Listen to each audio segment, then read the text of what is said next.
Esse ponto de hoje é interessantíssimo porque a lei complementar atual, 116, ela merecia ser revista em razão dos temas que ela deixou de tratar corretamente quando da sua edição. Nós esperávamos que a lei complementar 157, ela de fato trouxesse algumas alterações relativas ao que sabíamos estar incorreto, ao que sabíamos não caminhar bem, ao que sabíamos não estar de acordo com o nosso ordenamento jurídico ou com a forma de tributação do consumo no mundo, porque nós não podemos nos esquecer que estamos inseridos no contexto global e que devemos estar atentos, muito atentos ao OMC, atentos às discussões internacionais sobre a melhor forma de tributar, a melhor forma de construir um sistema tributário justo e eficiente. Esta é e sempre foi a preocupação do mundo, e o Brasil não pode se dar ao luxo de dar as costas a essa discussão. Então, em primeiro lugar, antes de entrar no tema especificamente, eu gostaria de lembrar que a discussão sobre a tributação do consumo, que envolve, obviamente, o ISS, objeto da minha palestra de hoje, ela teve uma fase muito importante no pós-guerra, quando tornou-se necessário reconstruir o comércio mundial após as devastações causadas pelo conflito.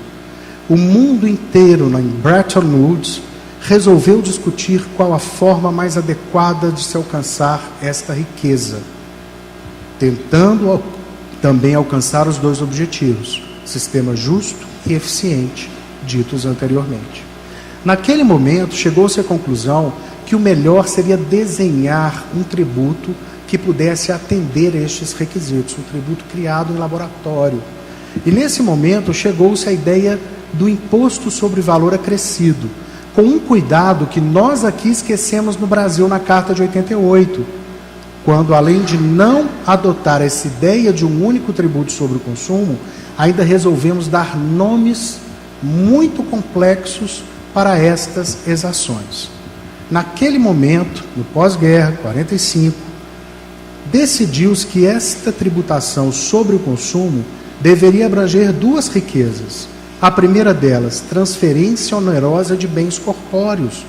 Notem que já na sua concepção não se adotou a ideia de circulação, operações de circulação de mercadorias, porque esse nome é complexo e esse nome gera uma série de dúvidas, como nós sabemos e vivenciamos no Brasil. O que são mercadorias? Não conseguimos responder com precisão.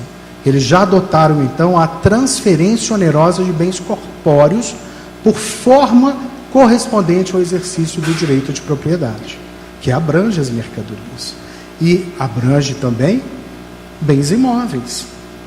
E no segundo ponto, não definiram que também incidiria sobre prestações de serviços, mas sim sobre tudo aquilo que não se encaixasse na hipótese A, bens corpóreos. Nós fizemos o contrário.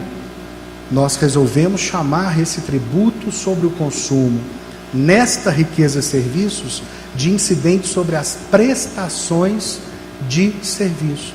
Então trouxemos para o étimo dessa exação mais um ponto complexo. No nome e o destino, disse Bobbio, se eu trago e denomino essa exação, esse tributo, como imposto incidente sobre as prestações de serviço, eu já tenho então que dizer e reconhecer que eu teria um conflito. O que são prestações de serviço? São, como no direito civil, obrigações de fazer? Se são, metade quase da lista de serviços está equivocada. Assim como estarão equivocadas as novas tributações inseridas pela Lei Complementar 157. Se nós não atentarmos para esses conflitos de gênese, se nós não regularmos e alterarmos esses conflitos banais, que o mundo inteiro já discutiu e a gente prefere dar as costas, nós estaremos a perpetuar problemas e a gerar conflitos que são velhos e conhecidos de todos nós. Há 25 anos discute-se os conflitos de competência do ISS com o próprio ISS e do ISS com o ICMS. Queremos perpetuar esse cenário? Queremos que esta seja a tônica das nossas discussões? Estamos preparando um sistema tributário para quem? Será que se beneficiam os entes tributantes com as dúvidas geradas em razão da complexidade legislativa? Será que se beneficiam os advogados podendo explorar estas diferenças e nuances na defesa dos contribuintes? Aproveitam-se, será, os contribuintes desta problemática também para fugir das tributações? Se esta é a regra que estamos a perseguir, infelizmente, não avançaremos nunca em relação às alterações propostas para o ISS. A segunda grande fase de discussão sobre o IVA serviços estamos vivenciando hoje em todos os fóruns mundiais. Como tributar o streaming? Como tributar os serviços de multiplataforma de mensagens instantâneas? Os serviços de armazenamento nas nuvens? As lojas virtuais de hospedagem de aplicativos? A intermediação de serviços de transporte? Porque eles não prestam serviços de transporte, mas eles aproximam o prestador do interessado. A hospedagem compartilhada, a venda do seu espaço para alguém usar, uma locação, a troca de tempo de habilidades e as vaquinhas online que os senhores conhecem. A OMC tem dedicado tempo a isso. Os fóruns do IVA na União Europeia têm dedicado tempo a isso. Onde tributar para que seja eficiente, porque o tributo tem que existir para arrecadar, e que seja uma base ampla, seja justo, para que todos possam pagar de acordo com a sua capacidade contributiva. Se a sede dessas empresas está nos Estados Unidos da América e o mundo inteiro está a consumir esse tipo de riquezas, onde se dará a tributação? Nós temos que encontrar soluções para estas questões. A lei complementar, ela trouxe essa discussão. A tônica maior da lei complementar 157 foi incluir no rol da sua lista taxativa os serviços ditos disruptivos. Estes serviços alteram a forma de consumo no mundo.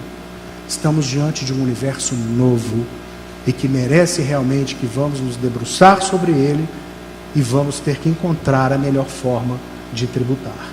Então, puxamos esse diálogo que existe hoje no mundo e passamos a inseri-lo na nossa defeituosa Lei Complementar 116, sem nenhum critério, sem sequer melhorar o texto daquilo que gera conflitos e que poderiam ser evitados.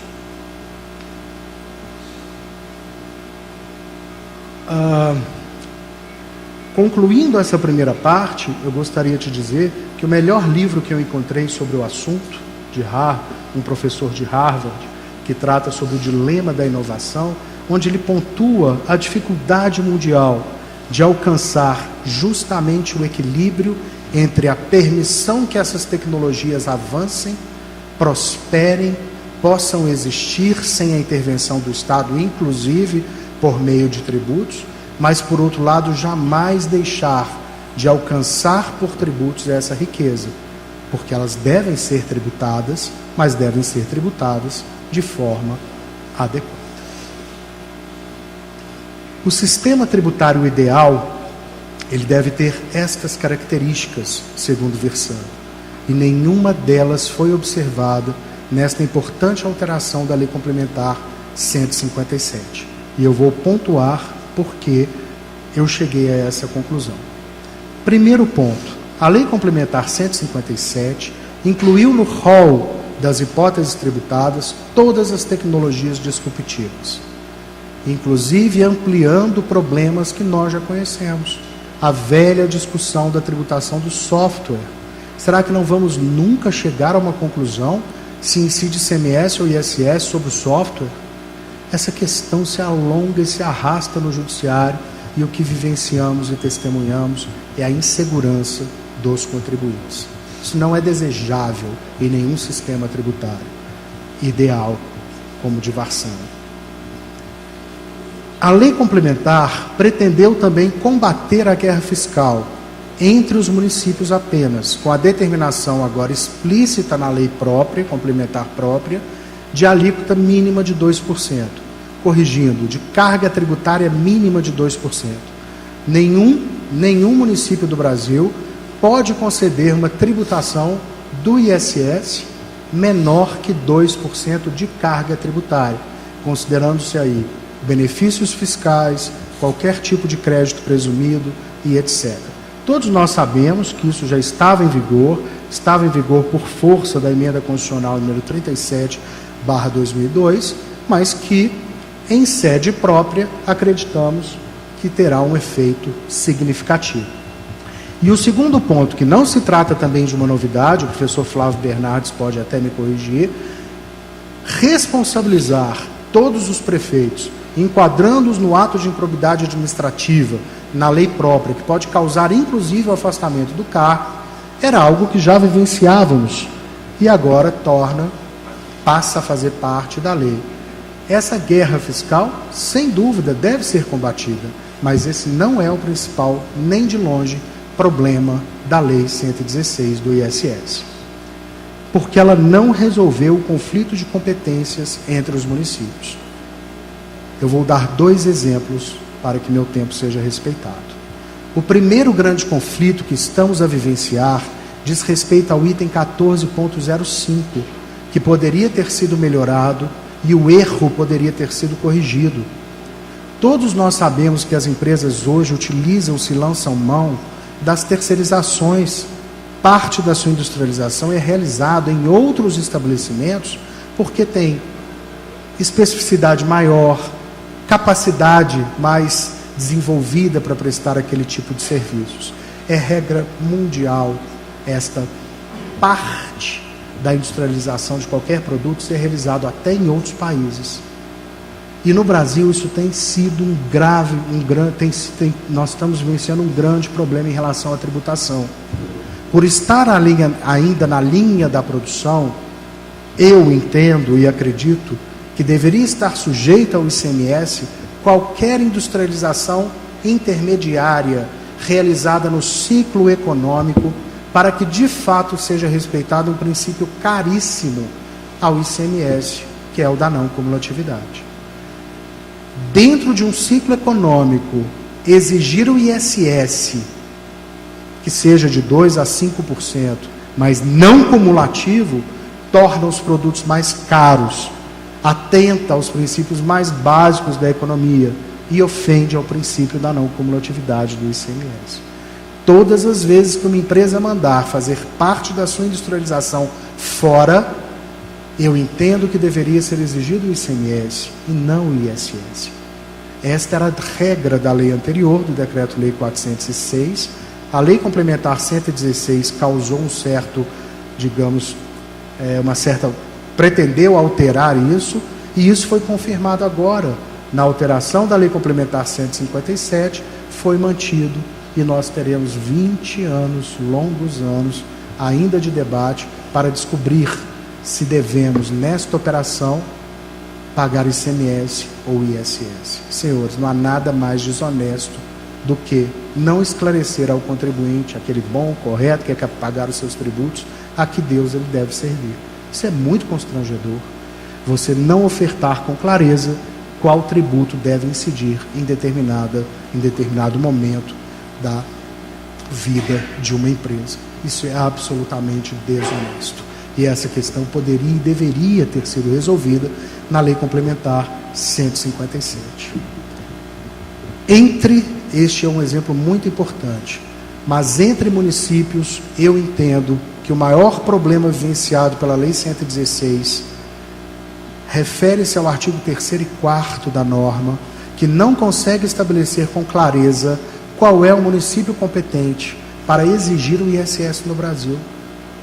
Ou seja, ainda hoje vivenciamos o problema de não saber a que município servir. O serviço que é prestado fora da localidade de inscrição do prestador de serviços é duplamente, triplamente exigido, porque não há acorde entre o que pensam os municípios, o que pensa o tribunal. O nosso STJ não consegue dar uma mensagem clara e segura, e nós não temos essa definição, embora possamos dizer que caminha para uma definição, não há uma segurança que atinja já hoje os munícipes, que atinja hoje os contribuintes desta exação, porque eles continuam a ser cobrados dupla, triplamente.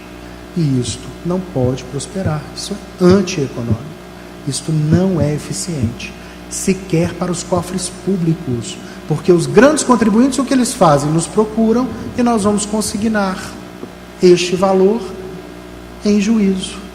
E quando você faz a consignação em juízo, vamos debater durante décadas, o município ainda não utilizou aquela riqueza, aquela população deixou de ter melhores hospitais, aquilo que poderia de fato gerar benefícios para a população, ficará aguardando uma definição simplória.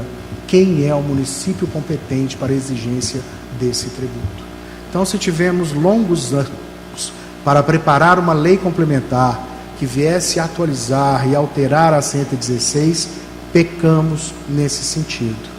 Há enxertar as novas tecnologias no rol da tributação, que trazem em seu étimo a problemática: é serviço ou é de competência dos estados, por ser de fato uma prestação de serviço de comunicação? Encaixa-se no conceito de prestação de serviços?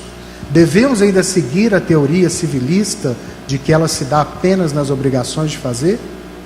Por que não melhoramos o nome do tributo na Constituição e na lei complementar para fugir destas problemáticas? É essa alteração que nós precisamos. Manteve os conflitos do próprio ISS ao não alterar o artigo 3º, 4º, ou pelo menos tentar dar sinais mais claros do que seria um estabelecimento ou de onde de fato ocorre o faturador da obrigação tributária. Falhou, falhou e falhou. Há uma grande importância em se incluir riquezas no rol da tributação, mas é preciso que isso seja feito com maestria, com segurança, para atingir os objetivos mínimos: sistema tributário justo e sistema tributário eficaz. Muito obrigado, boa noite para você.